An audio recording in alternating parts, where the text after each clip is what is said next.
Voz é meio, palavra é mensagem, sem a qual a voz fica sem sentido. O Grupo Imagem e Credibilidade e a Companhia da Voz se uniram para levar até você comunicação integrada, credibilidade da voz. Alexandre Jardim. Crises te preocupam? E a sua reputação? Como está? Eu tenho a solução. Rodolfo Lago. Você entende como as decisões são tomadas neste país? Te ajuda a escrever como os melhores jornalistas. Luiz Ximenes. Você já se ouviu gravado? Quer melhorar? Vem pra cá que eu te ajudo. Alexandre Mota. Sem saber qual caminho percorrer, te ajudo a estruturar sua empresa e seus projetos. Estevão Damásio. Use o poder do rádio e dos podcasts para passar a sua mensagem. Pode contar comigo.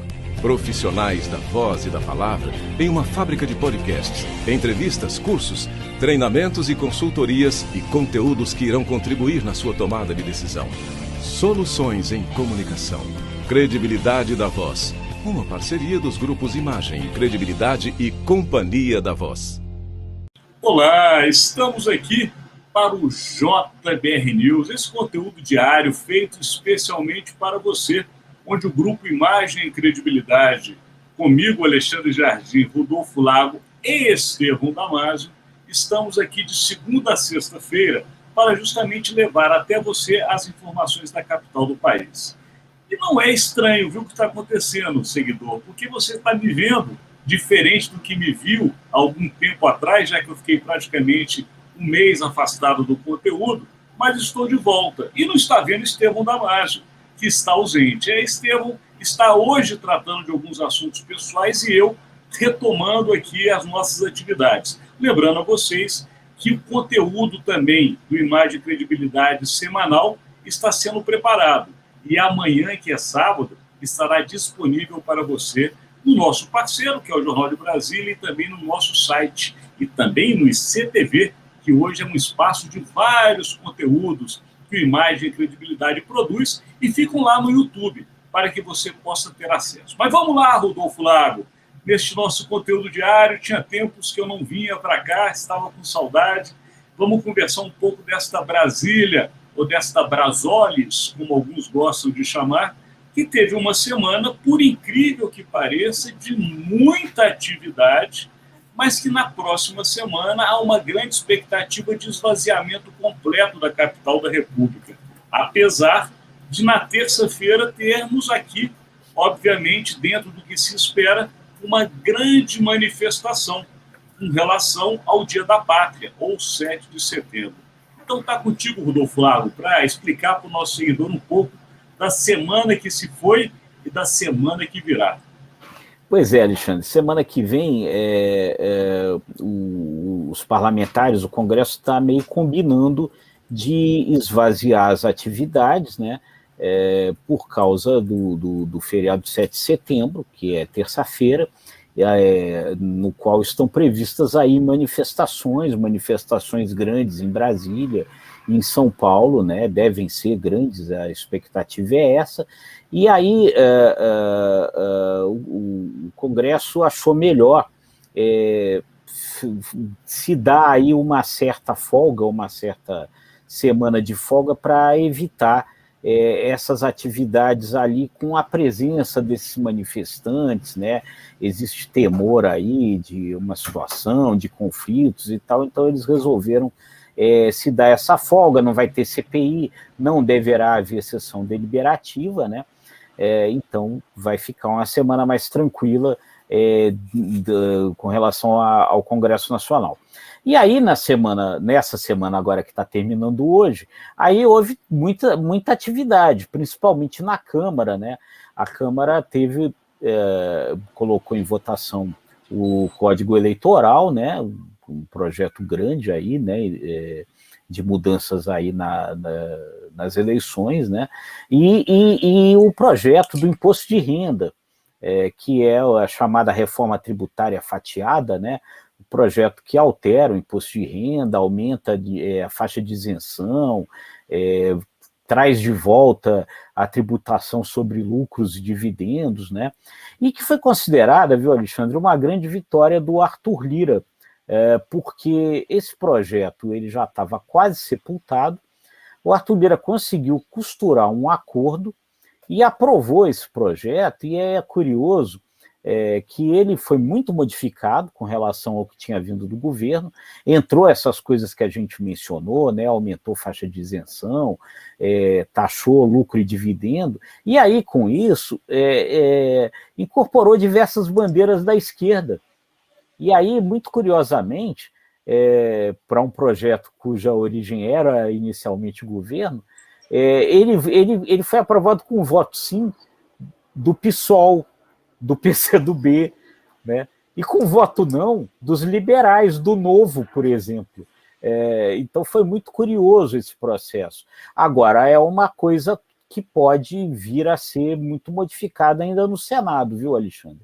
Hoje a Fiesp, né, já soltou uma nota criticando o projeto.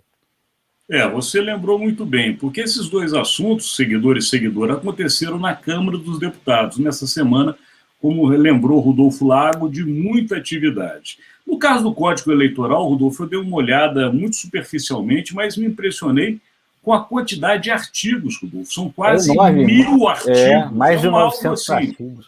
É algo impressionante. E o que fica também muito em voga é porque a necessidade de a cada eleição se criar toda uma lei. Quer dizer, o Brasil tem um problema seríssimo de desrespeito, de desobediência legal, porque a cada momento se cria uma nova lei que é baseada no cenário de interesse de quem está no poder.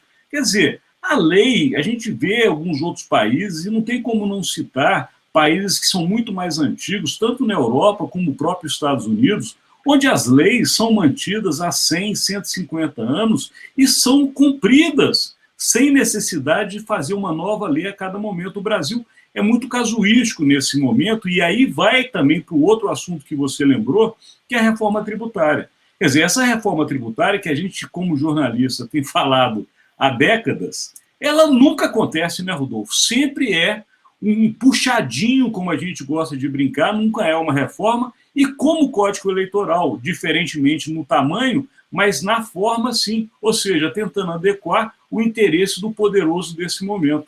Agora, no Senado, como você estava falando, você acredita que isso vai ter uma aprovação? Olha, Alexandre, eu conversando com algumas pessoas aí essa semana, tem duas visões aí possíveis. É bom lembrar que, com relação à questão aí da reforma tributária, ao mesmo tempo que corria esse projeto de lei que altera o imposto de renda na Câmara, lá no Senado está tramitando uma PEC, né, a PEC 110, que é uma PEC de reforma tributária mais ampla, unifica 9 impostos num imposto só, tem uma série de mudanças aí que, se a gente fosse detalhar, ia levar o programa inteiro, mas isso tramita paralelamente, né? Então, alguns ali avaliam que lá no Senado eles podem dar prioridade à PEC.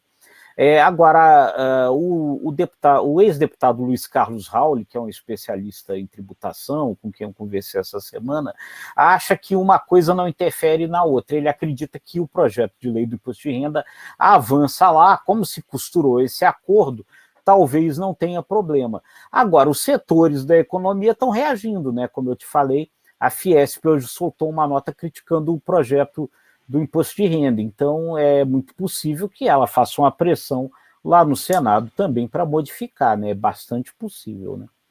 E eu chamo a atenção, Rodolfo, dentro dessa sua análise também, da postura do presidente daquela casa, porque o senador Rodrigo Pacheco, também numa semana de muita atividade parlamentar na outra Casa Legislativa, que é o Senado Federal, se posicionou claramente a favor da política dos governadores. A gente sabe que o Senado é a chamada casa dos governos, a casa dos estados, inclusive na história da República, é onde normalmente os governadores vão depois dos seus mandatos, ou o contrário, alguns senadores vão ser governadores de seus estados após serem senadores. Portanto, o Senado é uma casa que, além de ser pequena, ela é muito sensível ao anseio dos governadores. Quando você coloca essa análise, vem essa questão, porque Rodrigo Pacheco, nesse alinhamento com os estados, talvez essa reforma não seja do interesse dele, porque essa reforma, de fato, apesar de atender alguns segmentos, não atende os governadores. É aí que a costura é complicada, né, Rodolfo? Claro, com certeza. Algumas contas que foram feitas aí mostram que pode haver uma grande perda de arrecadação, e aí ninguém vai querer isso, né? Então a gente não sabe se essa vitória do Arthur Lira na Câmara costurando esse acordo não vai ser no final a chamada vitória de pirro, né? Vamos aguardar para a gente ver o que acontece aí, né? E numa semana também, falando dessa mesma casa, que é o Senado Federal, uma semana que foi bem tumultuada na CPI, né, Rodolfo? A gente teve, inclusive, a busca do Marconi, o perdido da capital federal, que ninguém acha ele, e tivemos também a CPI num momento de muito questionamento público, inclusive da sua própria postura. A gente até conversou e estará, inclusive amanhã, viu? Você não pode perder, seguidor e seguidora, com o jornalista Hélio Doyle, um jornalista extremamente respeitado, com muitos anos aqui na capital federal, e a gente justamente relembra essa questão com relação à CPI, porque a CPI ela tem um grande volume de material a ser revelado, mas precisa justamente de corpo técnico qualificado para fazer esta avaliação, esse estudo, esta análise, e não está conseguindo. E aí, Rodolfo, eu volto para você perguntando o seguinte: Renan Calheiros já declara que vai ter data já para apresentar o relatório, pelo menos a prévia dele, que é justamente no final deste mês de setembro. Sem essas informações, temos a chance de ter um relatório que não vai dar em nada, Rodolfo? Olha, eu não sei, viu, Alexandre, porque parece que o volume de informações é muito grande. Agora, de fato, com essa dificuldade ali de você realmente consolidar isso tudo e transformar em provas. Agora, existe muita coisa, né? Existe muita coisa. O vice-presidente da CPI, o senador Randolfo Rodrigues, conversava ontem, e ele dizia que ela deve, Alexandre, dividir na imputação de 3 tipos de crime. O crime de responsabilidade, né, que pega aí principalmente o presidente Jair Bolsonaro, né, com relação aí a essas questões aí de não ter, né, não ter agido devidamente contra a pandemia, né, ter pregado o uso de medicamentos sem eficácia comprovada e tal. Existe, então, o crime de responsabilidade, os crimes comuns, né, crime contra a saúde pública, né, e aí que imputam o próprio presidente, mas imputam uma série de outras pessoas, né, ministros, autoridades, empresários, lobistas, etc. E os crimes contra a humanidade, Alexandre, que aí deverão ter 2 destinos, né, ou 3 destinos, né, que é a Corte Internacional de Direitos Humanos, a Corte Interamericana de Direitos Humanos e o Tribunal de Haia, né, o Tribunal Penal Internacional. Isso deve ser enviado para lá. Que consequências essas coisas devem ter, a gente não sabe. Crime de responsabilidade depende do Arthur Lira, presidente da Câmara, que é aliado do governo. Então, não se aposta muito nisso, né? Crimes comuns depende do Procurador-Geral da República, Augusto Aras, que também é um aliado do governo, então também não se aposta muito nisso. Eles estão apostando muito, viu, Alexandre, na possibilidade das coisas andarem lá fora.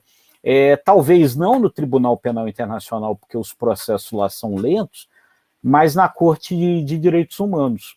E aí isso provocar um tipo de sanção moral, no mínimo, né? Não é uma condenação que gera mais do que isso, mas fica ruim, né, para um presidente da República se ele vier a receber algum tipo de condenação da Corte Internacional de Direitos Humanos ou da Corte Interamericana de Direitos Humanos, né? Em especial no ano que ele está disputando a reeleição à presidência da República, né? Mais um assunto para ser colocado na pauta. Mas falando de pauta, vamos para a nossa projeção da próxima semana, já que estamos encerrando nesta sexta-feira, dia 3 de setembro, mais uma semana do conteúdo JBR News. E o que você está projetando, Rodolfo? Uma semana aí de feriado, 7 de setembro. Olha, Alexandre, como não vai ter, né, como realmente se combinou ali, que não vai ter CPI, não vai ter não vai ter sessão deliberativa no Congresso, enfim. A grande expectativa é o que vai acontecer terça-feira, no 7 de setembro, né? O tamanho dessa manifestação, se ela vai ser violenta, se ela vai ser pacífica, né? Eu acho que essa é a grande expectativa da semana que vem, né? Eu estou contigo. A expectativa é o 7 de setembro, mas eu incluo também uma outra expectativa para quem está em Brasília, deve estar vendo sempre, e talvez para quem também não esteja pela televisão, já deve ter visto a imagem de um grupo de indígenas que está acampado na esplanada dos ministérios já tem 2 semanas, numa expectativa de uma decisão por parte do Supremo Tribunal Federal, que justamente trata da demarcação de terras indígenas. É um assunto que você sabe bem, Rodolfo, é muito polêmico, porque coloca indígenas de um lado e ruralistas do outro. Enfim, a outra expectativa para a semana é a gente deve ter essa votação entre quarta e quinta-feira, a depender, Rodolfo, de como ficará Brasília depois do 7 de setembro. Pois é, eu acho que é isso. Acho que tudo depende muito dessas manifestações aí da terça-feira. Perfeito. Chegamos ao final, então, deste conteúdo de uma semana. Eu agradeço a sua presença e, mais uma vez, também agradeço a este conteúdo que é feito em parceria pelo Grupo Imagem e Credibilidade e o Jornal de Brasília, que tem disponível no seu site outros episódios e também no nosso site, que é o Imagem e Credibilidade, informações, como agora está nessa lettering, no YouTube, no ICTV, onde há conteúdos não somente relativos à política, mas também à saúde, ao mundo corporativo, enfim, muita coisa que vale a pena você ir lá e dar uma olhada. Obrigado, Rodolfo Lago, obrigado, nossos seguidores, e até a próxima semana. Tchau, gente. Até a próxima semana. Um abraço.